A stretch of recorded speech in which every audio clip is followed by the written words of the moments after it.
The views, thoughts, and opinions expressed in this podcast belong solely to those expressing them and do not necessarily reflect the OSIP Foundation Incorporated or any other group or individual. This podcast may contain dialogue or subject material that could be considered for mature audiences only. All aspects of how you play the game and the OSIP Foundation Incorporated are protected by copyright and other state and federal intellectual property laws. Unauthorized use without the express written consent of the OSIP Foundation Incorporated is strictly prohibited. If you're interested in sponsoring How You Play the Game, please email us at podcast@osipfoundation.org. Your sponsorship may be tax deductible.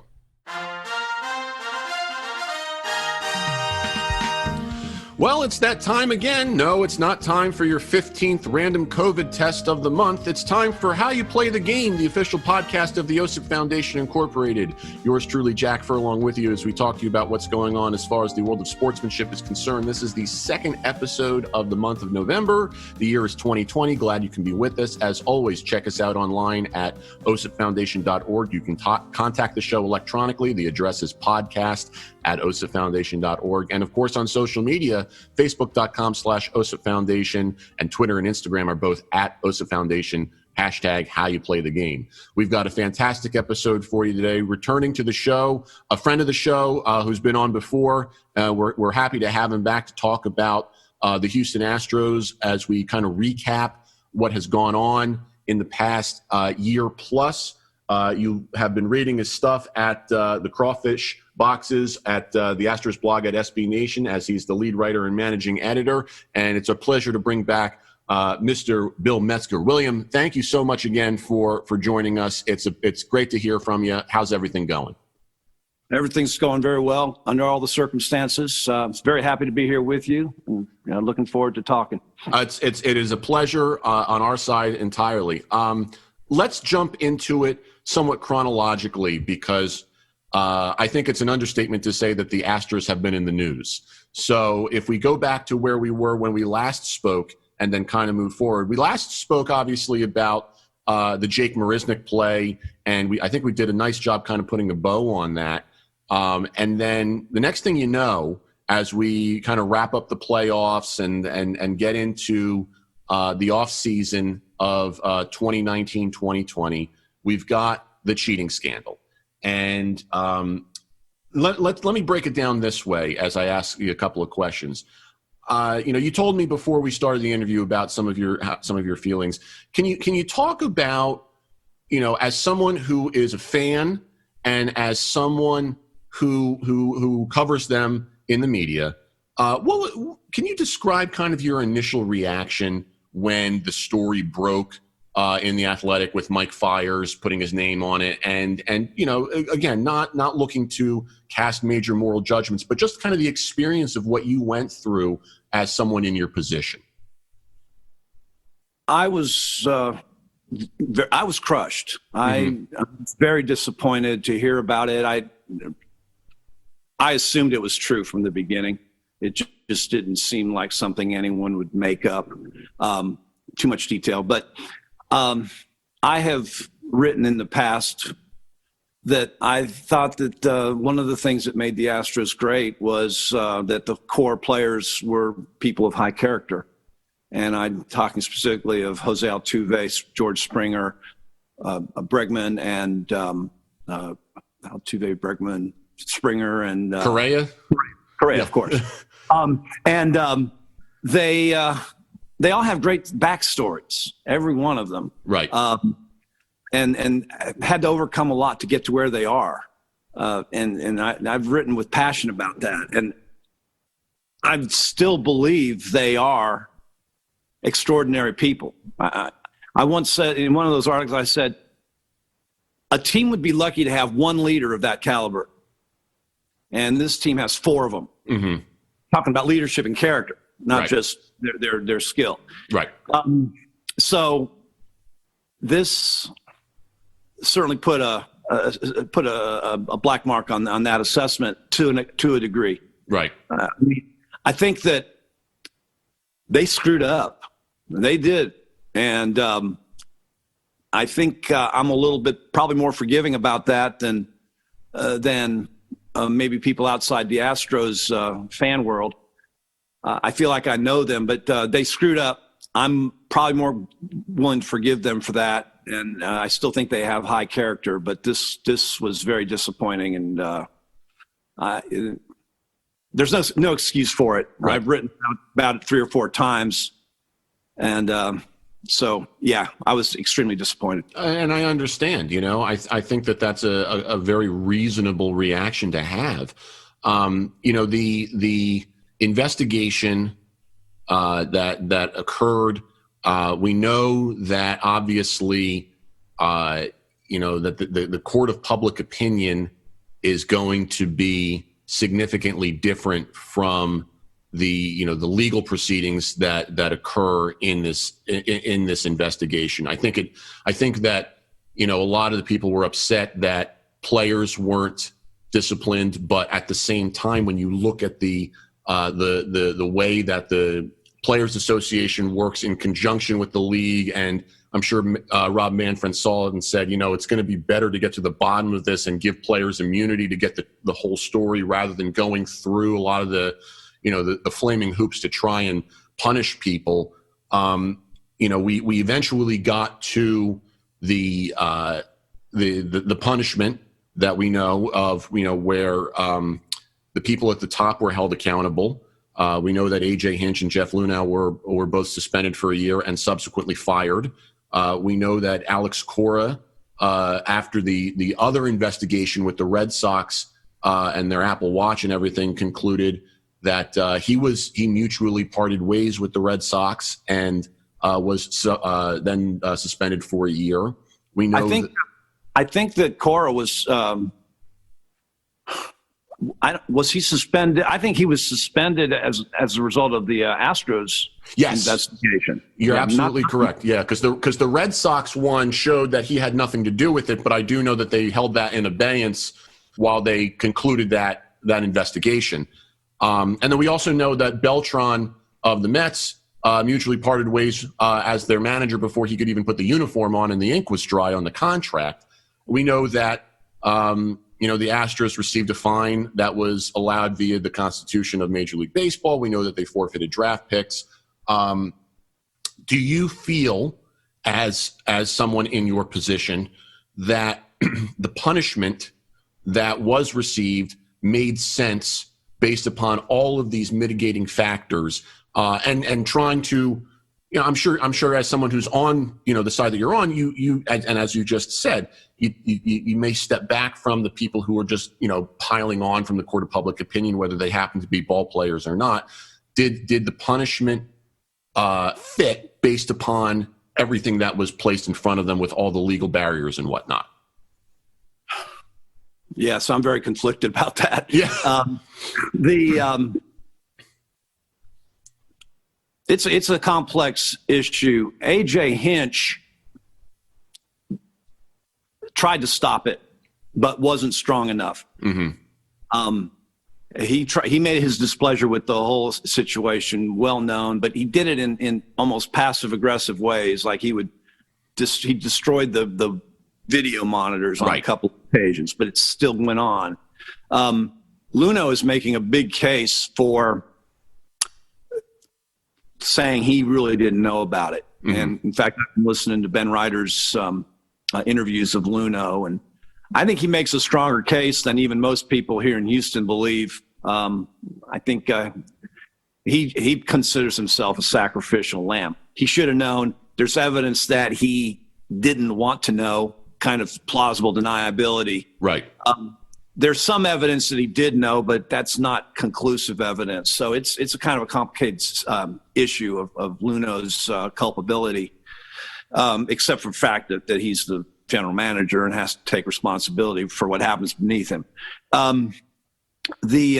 So punishing the players is a big can of beans, because you're going to have to punish all of them. Yeah. Of course, it wasn't. Of course, we know the MLBPA agreement wouldn't allow it anyway, and they had immunity to talk.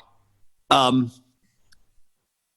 who do you punish? I guess one thing that people would expect is, hey, they cheated their way to the World Series. They have this this crown. They have this title. I guess some people, I'm sure many people think they should have to forfeit the World Series title. And that's where I'm very, very ambivalent as a fan. I wonder how I would feel about it if I weren't from Houston, honestly. Right, yeah. I wonder about the logistics of that, too.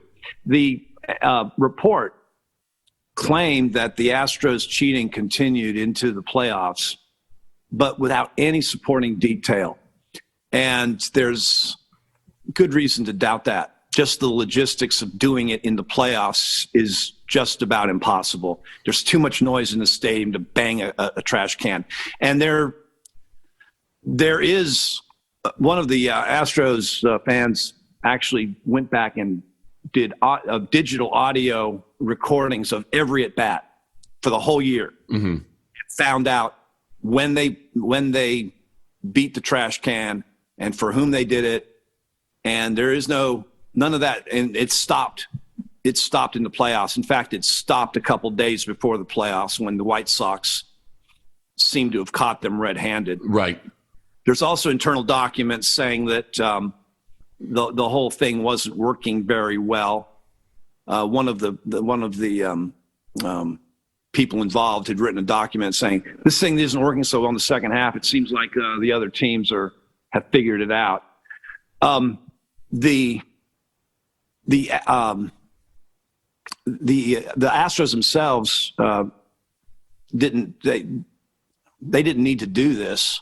Everyone knows that, right? But they deny it. They say that they think that especially in the World Series, the Dodgers knew what the Astros were up to. They made the signs steal. They changed their signs so much that it was just impossible. I think Carlos Correa made that argument in his famous YouTube video with I guess it was Ken Rosenthal, and so I think Yu Darvish had a good take on it.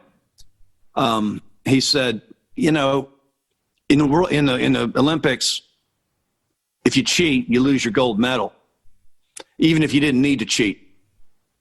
So I can see that argument. I mean, they shouldn't have done it. I don't know that they did it in the playoffs. They certainly didn't need to cheat to get to the playoffs. Right. They were dominant. Half their team was injured and they still won 100 in some game, 103, I believe. I mean, so I would not argue with someone who said they needed to lose their title. I can't say it's in my heart to say that. Right. And then there's another aspect of it, and this is not proven. It's the way a lot of people feel, that the Astros probably weren't the only team doing this. They were probably the most blatant. Right. And that to some extent the commissioner's report was a kind of what the CIA calls a limited hangout. Right. Put out some salacious details, make everybody happy, and then we can cover up the rest of it. I don't know that that's exactly. I don't know that's what happened. There's a lot of suspicion that that's what happened. There's, when Beltran came to the Astros, he said, "God, you guys are way behind the times on this. Let me show you how it's done." Right. So, I don't know that they completely created this out of whole cloth themselves, and that there weren't other people doing it. But we don't know. And right. Baseball refused to investigate other teams, and so that always leaves a foul taste in the mouth of Astros fans. Okay, let's just get them. Let's protect Boston and New York and Los Angeles, the major markets, and let's blame it all on the Astros. I'm not saying that's the case. That's the way some people feel about it. Well, I think you bring up a good point, because there is some gray area, and when there is gray area, you are free to express those opinions and talk about their validity without having to necessarily subscribe to them. You brought so many great points you just made, and I want to try and get into as many as I can.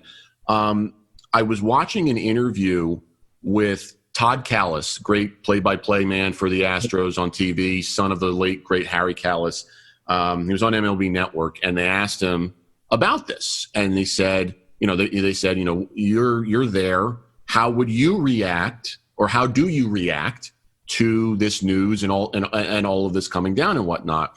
And Callis's answers were basically, a defense mechanism of what you just said, which is, well, everyone else was doing it, and his tone was clearly going in that way. Is that the right thing to do? I mean, I'm not gonna sit here and say nobody else was doing it. You just said it perfectly. It's very possible, and in fact, could be very probable that every or almost every major league team had something that was, towing the line of legality when it comes to this. But it seemed like Callis's response was somewhat callous, if you will. Yes. Thank you. I'll be here all week. Tip your waitress, try the veal for that one. But does that type of a response seem warranted when the defense mechanisms have to go up? Or was that type of a response a bit too brash for the public to say, why can't you just take your medicine and sit down? I didn't want to make that I didn't want to have that that reaction, and I didn't take that reaction. I think that in fact, in my first article about it, I even said that's not an excuse, that you can't use that as an argument. I said, my mom always told me, is if everyone else is going to be jumping off a cliff, are you going to jump off the cliff too? Right. So I think that people have to do the right thing, even if other people aren't. Right. That's the way I wrote that. So I'm not just saying that now. There's another aspect to this. I believe that how the Astros reacted in their dugout is something of a reflection of our society, in a way. And again, I'm not making an excuse for them. They shouldn't do it. I think it's become taboo in so many areas to say that something's wrong. This is wrong. Just stand up and say, this is wrong. When somebody like, I blame Beltran to a large extent for this. Okay. And that's sad because I admire him, and he's a great baseball mind. And, absolutely. And the baseball lost the opportunity to have a great manager because Beltran would have been superb. He was such a mind of baseball, and he always paid attention to the details long before the technology made it easy. I mean, he would run video, on taped video, and look for pitchers tipping, things like that. Right. He would probably supposedly notice that Yu Darvish was tipping during the World Series. This is the way he was. But so when the technology got better, it's natural for him to be on top of it. But he comes in there, the grand old man, to a team that's very young and says, hey, guys, let's do this. And nobody said no. They're banging trash cans. What could be stupider and more obvious? Yeah. Nobody said no. Some people didn't do it, and I want to make this point. The trash can digital data shows that Jose Altuve only had bangs on 3% of his pitches. And Carlos Correa said in that interview with Ken Rosenthal, whenever someone did that, he would come back in the dugout and say, stop, I don't want that. He would say, it didn't help me. He just wanted to look at the pitch. He didn't want to be confused. Right. But he didn't do it. Josh Reddick didn't do it. Very, very minimally, and apparently against their wishes. Typically, the percentage of trash can hits was 15 to 20% on most of the other players. So okay. Jose did not participate, but he didn't say no. And that's one of the reasons why he himself apologized. That's what he really apologized for. I didn't stop it. Yeah. Nobody stopped it. And that to me that's a social norm now. It's gotten more and more difficult for individuals to stand up and say, against group pressure, this is wrong. We can't do this. Yeah. But No, I forgot the original question. That's okay. No, I think what you said is it hits the mark, because we have a situation where baseball is such a great game because it is the perfect mix of both individual and team aspects, and there's a lot of similarity with that in life too. There's a lot in life where you need to just watch out for yourself and kind of mind your own business and do your own thing. And you don't want to be bothered by other people and whatnot. And yet there's also a lot where you have to look at the greater good and say, well, where do I fall on this and what needs to be done? I think that's kind of, to a certain degree, a very watered down way of just kind of looking at politics in a way. Yes. So I understand that. And I think what you said is a fantastic commentary on the nature of where we stand with this. It forces us to ask the question of where is that line in the sand of when we need to step up and say what you're doing is wrong. And it's not very clear.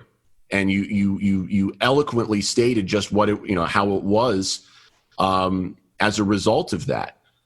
Do you feel that, if you look at the rhetoric and the perceived lack of contrition that happened from the time that the suspensions broke and whatnot until, let's arbitrarily say, the shutdown from the pandemic started in spring training, just because it's kind of like a common place to drop the needle, does that seem to fit with just the idea that you kind of have to be, hold your cards close to the vest when you are under such scrutiny, or should there have been more contrition? Because I think, like many of the other things that we've talked about, there's a lot of gray area here, and I'm curious to know, based upon what you've said so far, can we hold these cats accountable for not showing enough contrition, or does that just make the most sense for self-preservation as the process unfolds and allows us to make better judgments in the future? I wanted more contrition. Of course, they put Altuve out there to be the face, right, and he didn't do it, and he knows he didn't do it. So it's really hard for him to be that person. It would almost have been a lie for him to show contrition when he didn't do it. I think that off the subject of your question, I think the mental conflict was very much a part of his poor season. Mm-hmm. He never got and not until the very end did he get his mentality on track. He's a very sensitive person and a very moral person. Right. I wrote an article defending Altuve, and just recently during the playoffs, and I got some comments from people who had played with him, including in Venezuela, who said, "Yes, this person is gold. This is one of the purest good people you'll ever meet." Mm-hmm. But I don't see how he could pretend to be contrite when he really didn't do it. Then you put Bregman as the other face of contrition. Well, he's a stubborn man. He's almost the opposite. He's the kind of guy you want next to you in a bunker when you're fighting and the enemy's charging your position. I mean, he's a bulldog type. But I did want to see more contrition, and I've wondered why they didn't do it. I feel like there is contrition there, but like you said, I think they also want to defend themselves from. They don't want to make themselves overly vulnerable to attacks, and so they're kind of circling the wagons a little bit. Right. And I think there's a possibility that they're more aware than the rest of us that other people were doing it, and they can't say that. That makes sense. I don't know that, but it seems possible to me. I think that's a fair comment. We've kind of circled around the idea that there is something, or there could be a smoking gun under anybody's house in Major League Baseball. So I think that's a very fair statement. Carlos Correa is an interesting figure in it because, he fits the same kind of bill. He did that interview with Ken Rosenthal that you referenced and whatnot. And as the Astros went through this shortened season, they get into the playoffs with a sub 500 record, which kind of, makes sense depending upon how you kind of look at the math of what we're going to do this year and whatnot. So it is what it is. But Correa kind of had that rhetoric of like nobody believed in us, and they make it all the way to the ALCS. They push it to Game 7. Does he or does the team have the right to take that stance, knowing what we know about what they've been through? Because again, I think there's two sides to this. Whatever they need to do to fight the good fight in the moment is necessary. And yet at the same time, the court of public opinion looks at it and goes, we point to you as the people who got caught. So where do we drop that needle? Do we look worse at Correa because of that, even though he didn't necessarily do anything morally wrong? I think there was a lot of frustration in the way he reacted. Obviously, a lot of people think the Astros got where they got because of cheating. Mm-hmm. Knowledgeable fans know they really didn't need to cheat, but they're taking a lot of criticism, and there's a lot of doubt cast on the validity of their accomplishments in the past. And then they have 2020, and they stunk. I mean, It was terrible. It wasn't just the fact that they lost almost their entire pitching staff. Injuries were pretty big this year, so I get that. The rookie pitchers who came out of single A and double A actually were good. Yeah. But it was Correa, Altuve, Bregman, and who weren't. Springer came on at the end. And so people are saying, aha, see, without cheating, y'all can't play. And I think that had something to do with his reaction when he said, now what are you going to say? See, we're good. You thought we weren't good? We're good. He left himself open. It was just an impromptu interview. What are you going to say? That was his last. Now what are you going to say? Well, you're cheaters. That's what we're going to say. I mean, you're still cheaters. I mean, that didn't help much. He was the one who actually, of all the Astros, took the most vocal defense. He did it in the Rosenthal interview, and I will admire him till the day I die for how he defended his friend Altuve in that. Mm-hmm. Altuve has not said one word in his own defense. That's the kind of humility he has. And Correa spent half that interview pointing out to the world that Altuve didn't cheat. So I admire Carlos for that. He said that they didn't really cheat in the World Series, and all the reasons why they couldn't, and a lot of people doubt that. I don't know for sure; no one knows. But he was trying to make I think people didn't like the fact that he was trying to make the team into victims, mm-hmm. and we're going to overcome our victim status. We're going to overcome the odds. It's just hard to be considered a victim when you were caught red-handed cheating. Right. In a sense, they were. I'm sure they felt like they were, that they were probably getting excessive criticism and just outright hate. And so, there's probably a kind of circle the wagons, and we're gonna do this, and we have to prove ourselves, and we have proven ourselves. So I think that's part of his attitude. And he's taken on the most combative role among the Astros accused of cheating. I haven't heard much from Springer at all. Do you think that Springer has played his last game as an Astro based upon his free agent nature? Yes. Yeah. Oh, yeah, it's sad. Oh, it's so sad to Astros fans. He's just one of the most beautiful people on earth. And it makes me want to cry, really. He's yeah. I get it. And there's a lot of teams in the Northeast where he's from that are probably looking very attractive and whatnot. I know the Mets could use him. I know the Blue Jays might like him. So I certainly understand.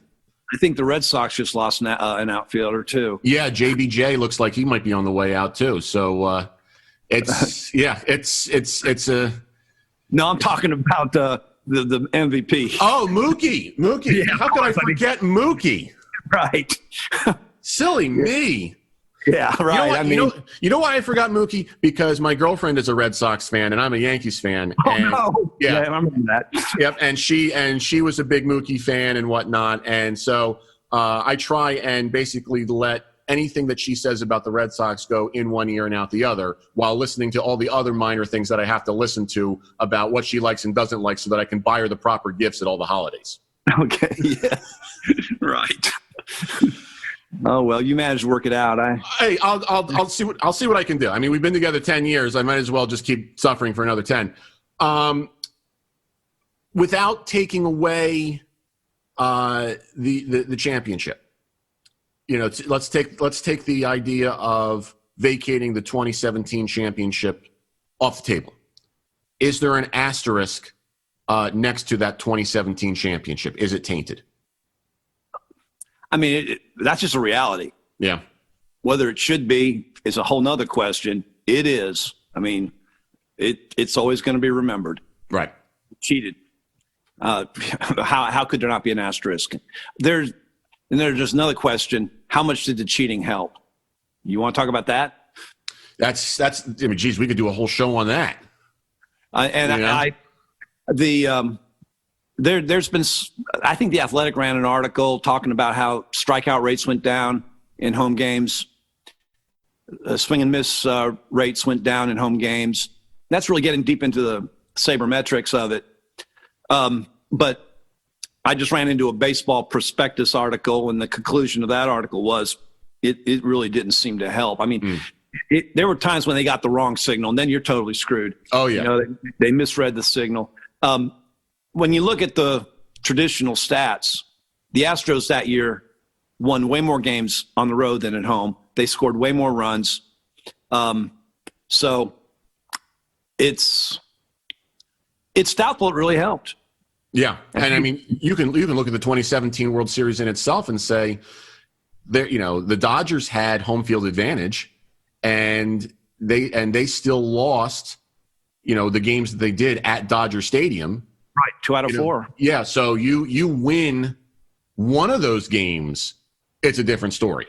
So and in the ALCS that year, I think the games in Minute Maid Park were neither team scored hardly any runs at all. They were 2-1 victories, Yes, and the Yankees crushed it in Yankee Stadium. Right.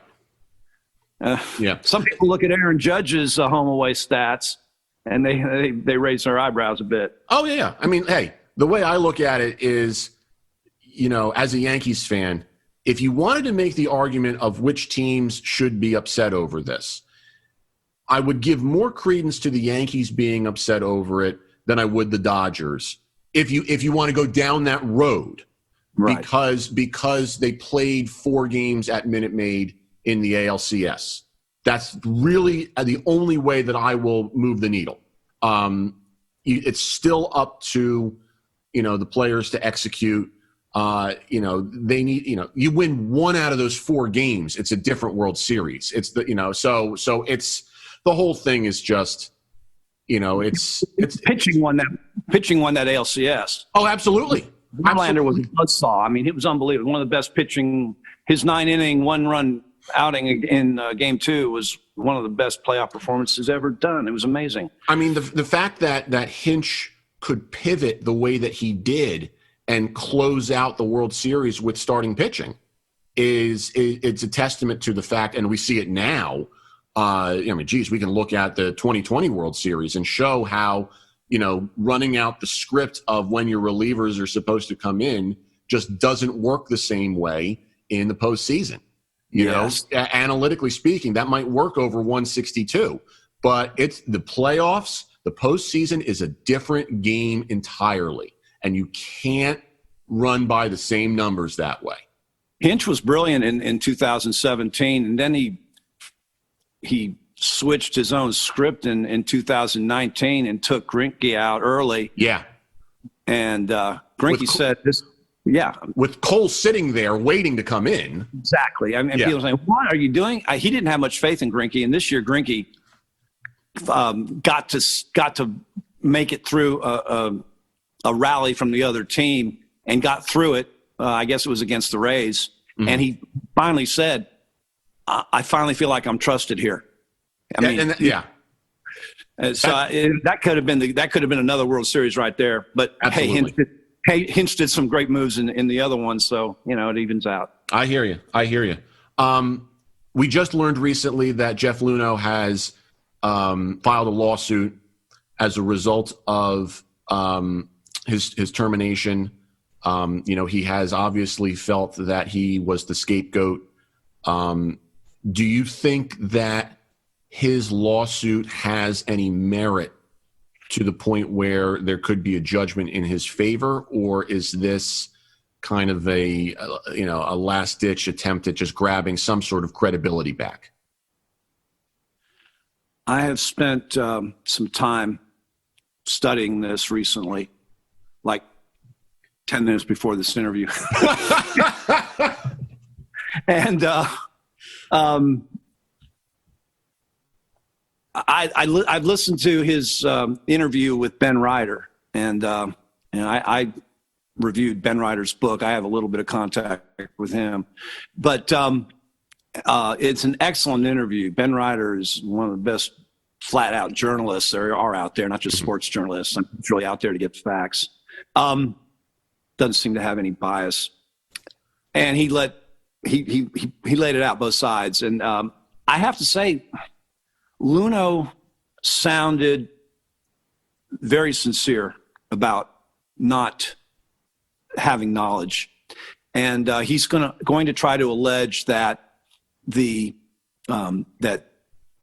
baseball Manfred and the owner Crane pretty much conspired to make him the scapegoat, and Crane went for that to save $22 million in Luhnow's salary. Okay. Now, if I can't really speak to the facts of that. That's going to have to come out in court. So, but Luhnow, I think I mentioned this earlier, that Luhnow, there wasn't a lot of hard evidence that he knew. The best hard evidence was that there were some email references to Codebreaker, which was one of the systems they used to figure out the signs, what the signs are of other teams. But they were long emails, and he claimed he didn't really read all the way to the end. And Ryder pointed it out. Yeah, people I talked to in the organization believe that he actually wouldn't read things to the very end. But there was a reference to dark arts and Codebreaker, and the guy that was in charge of who was reporting this and really did it physically, logistically. I can't remember his name. He's called TKW in the interviews. He blamed Luhnow, but Luhnow says, of course he blamed me because he's the one who did it.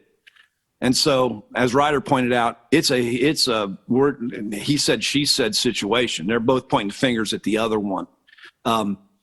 This guy, TKW, had a big financial incentive for facilitating the players' desire for signs and understanding the codes, because they would have cut him in on a share of the playoff money, and they did.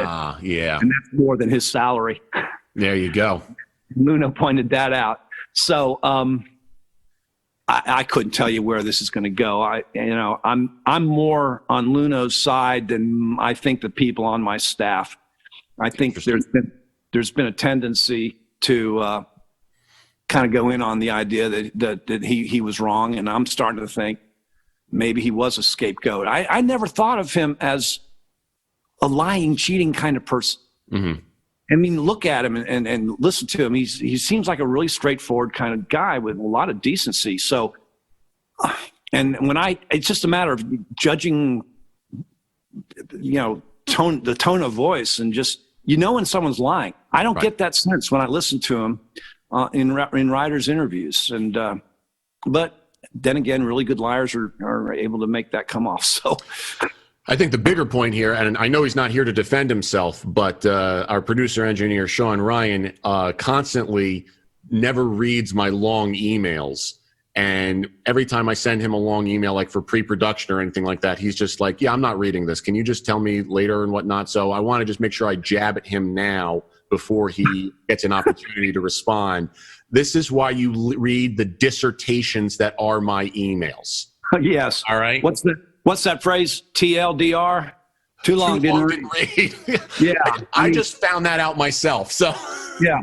I write emails for a living, and right now I'm a freelance writer, and that's definitely one of the things. You keep everything short, you keep the sentences short, you get right to the point. No one's going to follow a long email, so it's not unusual at all. I mean, these were 5-page emails.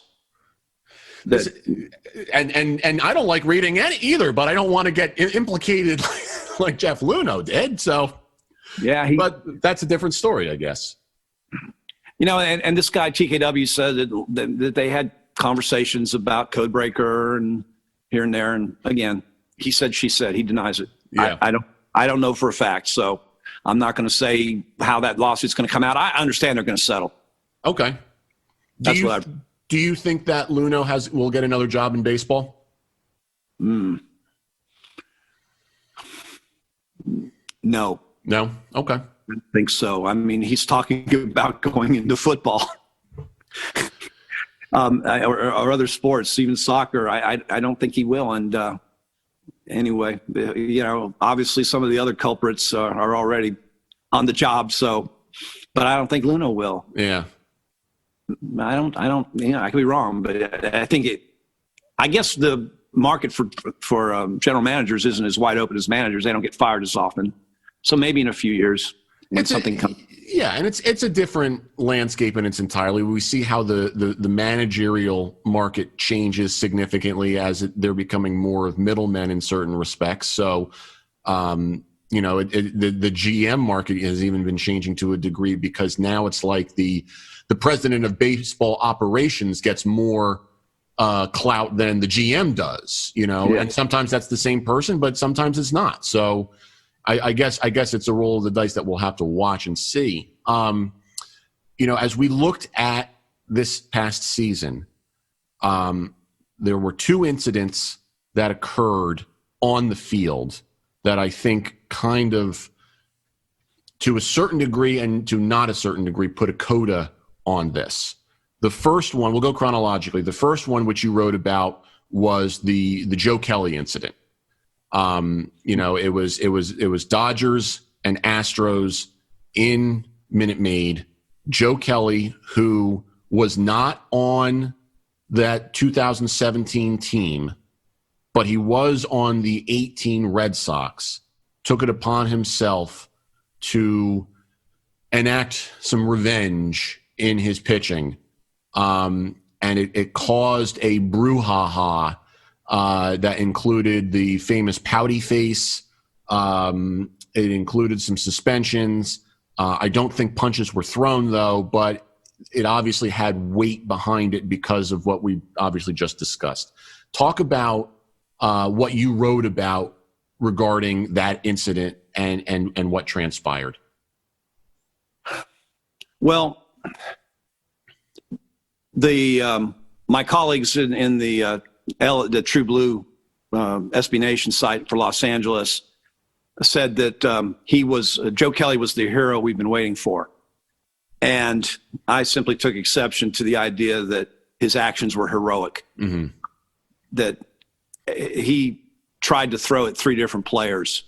When he threw a fastball at Bregman's head, Bregman ducked under it. So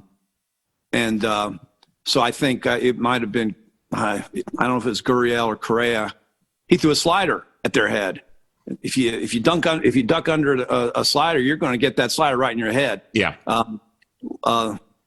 It missed. He never actually hit anyone, but there were 3 pitches, maybe 4, that were definitely, they were laser guided right at the players' heads. Right. And he claims, I love that defense. Those people are jerks, and I wanted to hit them, but I really didn't mean to. I mean, yeah. that's kind of what he said. Yeah. Then he had an interview later, and I can understand that people in Los Angeles are very frustrated, but Joe Kelly was just. I believe he was. A jerk is a nice word. I don't want to say bad words here on your podcast. But he was a baby. I mean, a child. Yeah. It was just sad to see someone acting like that on a baseball field. And then he's made into a hero. I can understand the anger, but not that level of hate. It was just off the boards, off the charts. No one else threw at the Astros all year. Yeah. I think Kelly enjoyed the spectacle of it. And it seems like he, I guess the worst part, it's bad enough that he was throwing at them. It was worse that he was canonized. Yes. That I think is what drives us more wild, is that we can sit here and say that, as you just eloquently said, you understand what Joe Kelly is feeling, because I'm sure many people have felt that. But to be raised to some level of sainthood because of what you did is, that to me is almost even an even greater indictment on society than what we talked about earlier in the episode. Yeah, I agree. I think I more or less alluded to that. Totally. And I think that I don't even know if he's very sincere. I think that maybe he wanted to take that opportunity to be lionized, and they made murals of the incident of him making this pouty face, and I'm looking at this face, I'm thinking, this is a hero. I'm used to heroes on horseback, doing heroic things, not making baby faces. But yeah, no, you said it very, very well. That's like when there was that fight with Jose Bautista and Rougned Odor a couple of years ago. People look at Odor as the hero for that punch that he landed and then backed away, okay, I got my punch, now I got to run away so I don't get retaliated. And I'm like, we're looking at it like, don't look at him like a hero, not for multiple reasons. First of all, I don't know if it's necessary to punch the guy, but if you're going to do that, most heroes then don't retreat. So, yes. I got my sucker punch in. Here in Houston, he might be the least liked player in baseball. Yeah, but because he's from the Texas Rangers. So there you go. Yeah, but I don't. But no, It also has overtones of, and I remember this vividly, a couple of years ago, Yankees Red Sox Sunday Night Baseball. Ryan Dempster is pitching for the Red Sox, and Alex Rodriguez comes up to the plate. And Dempster tried to hit A-Rod on 4 consecutive pitches. And I think the 4th one, which would have been ball 4, may have gotten him in the leg or something like that.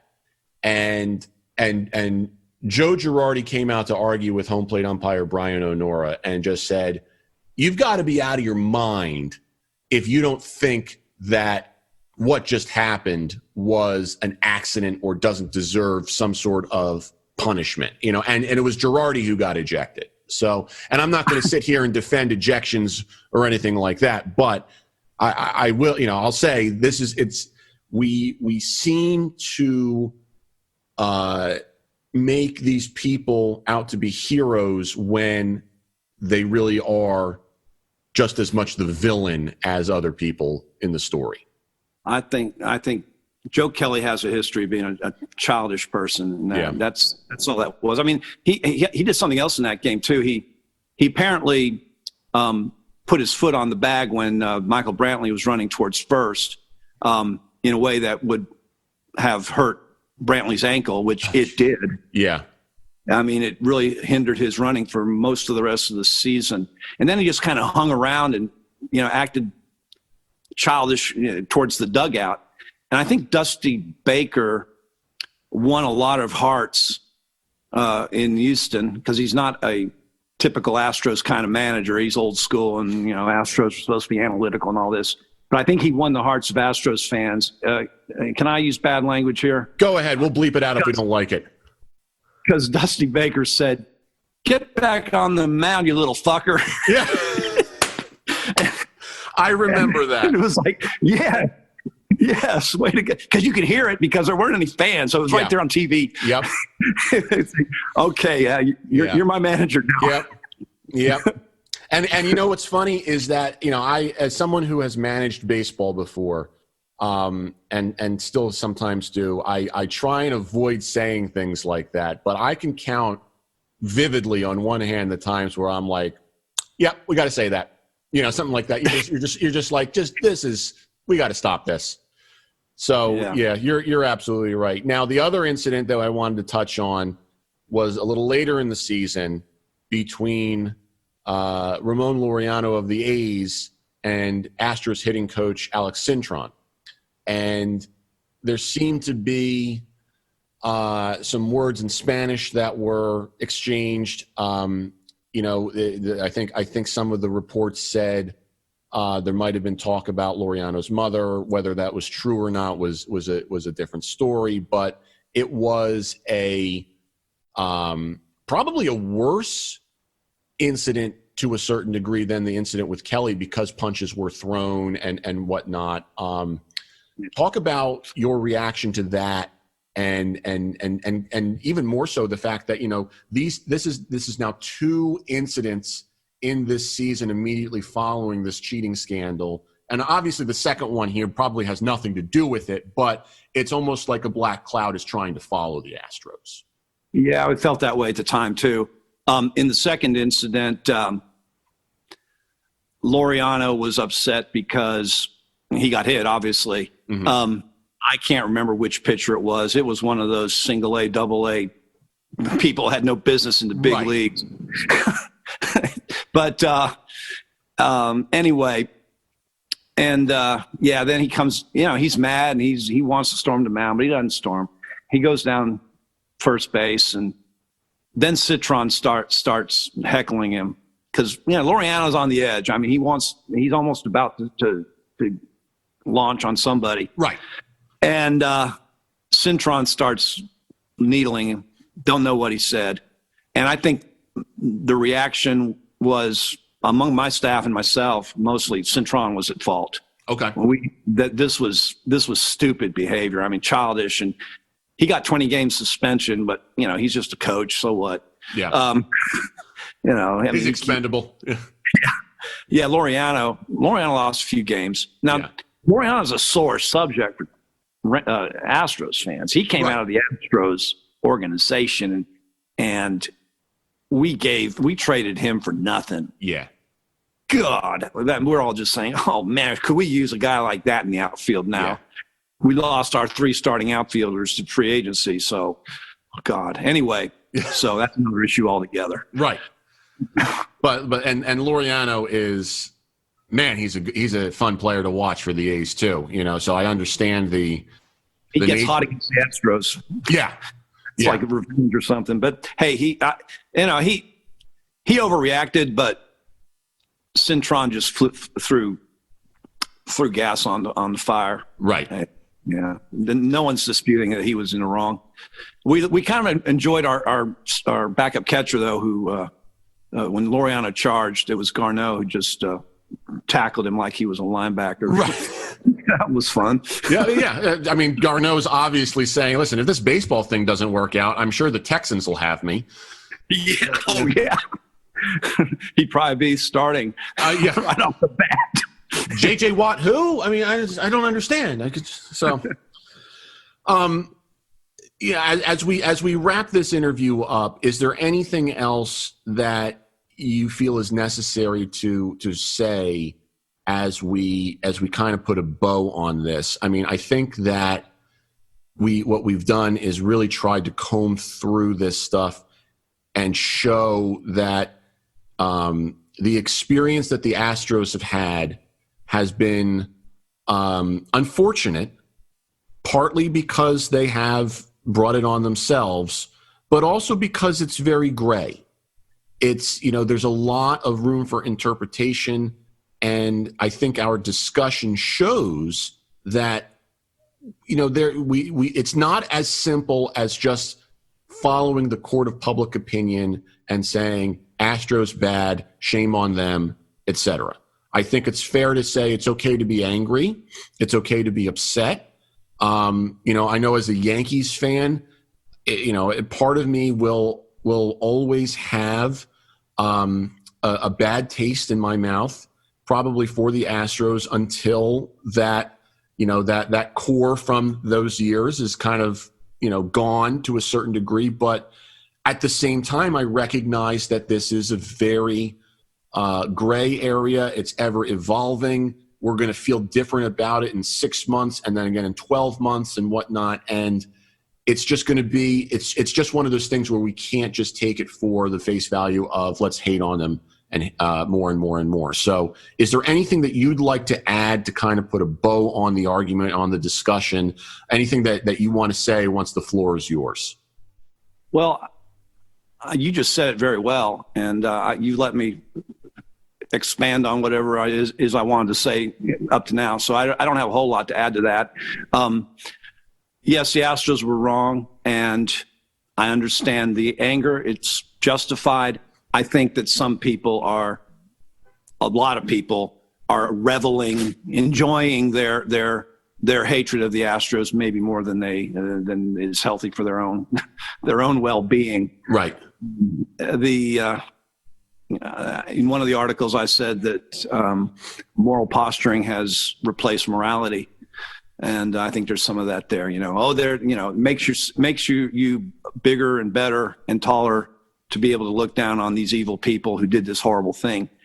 I think that the way it worked out with this important man, Beltran, coming in, and Alex Cora supporting it so much, it was very difficult for these young individual players to say, no, I won't do it.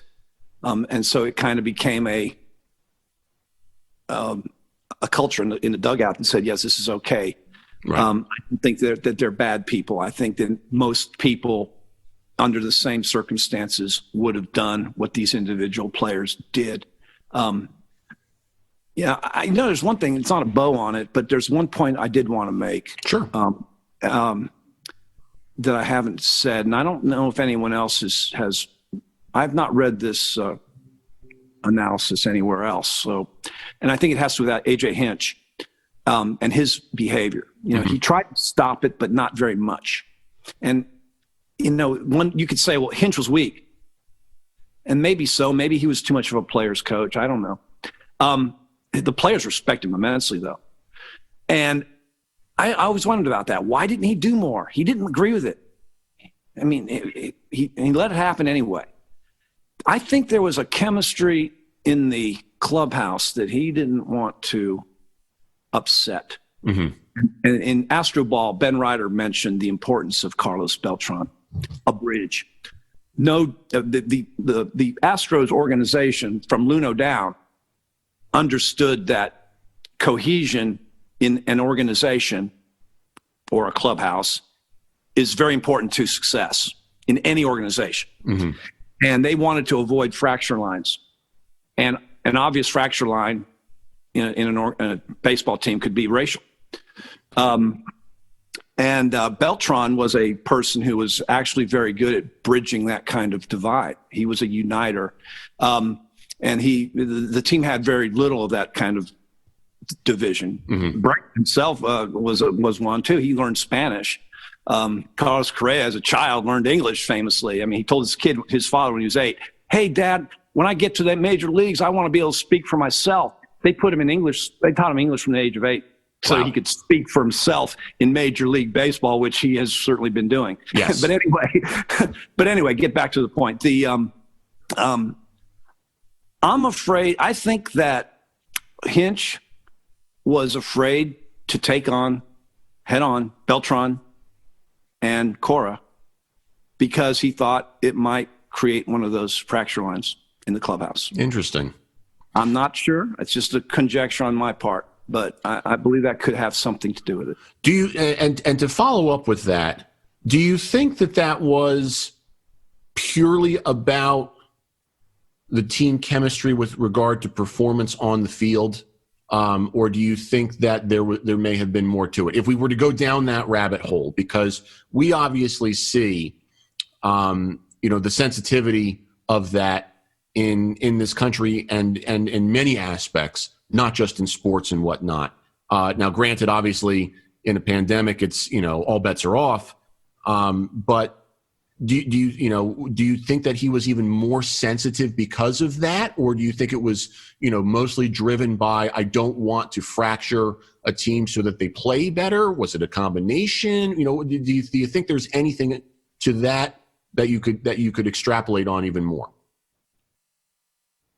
I think that it's not one or the other. They go together. That a team that's happy with each other.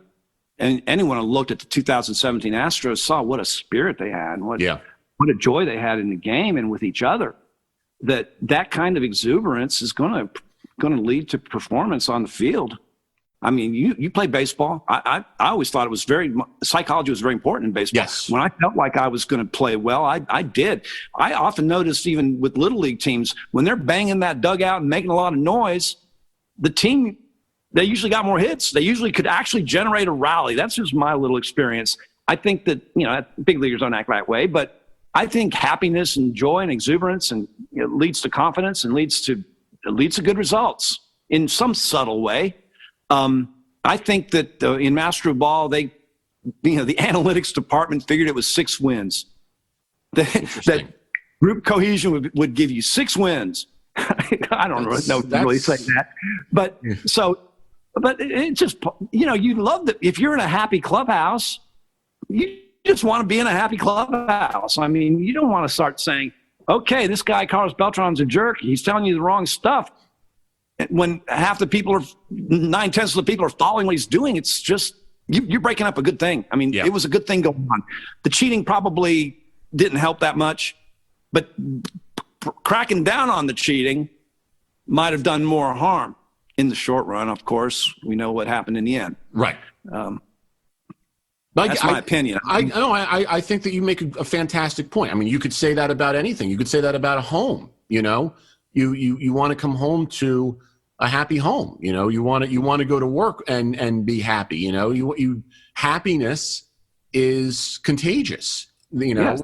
And to if I go and play in a musical ensemble, I want all the members of the group to be happy to be there. If you don't have it between, the leader of the group and the members of the group, there's going to be friction. So I totally understand that. And I think that it provides an exceptional sense of empathy and vulnerability that needs to be had as we continue to watch this unfold, because with the Lunau lawsuit and all these different things, and it's going to be with us for some time. So I think you did a fantastic job of talking about that in all its respects, and I can't thank you enough again for hopping on. It's a pleasure to have you on, and I know that as these things develop, we'll be talking again soon. So I don't think that we'll be strangers for very long.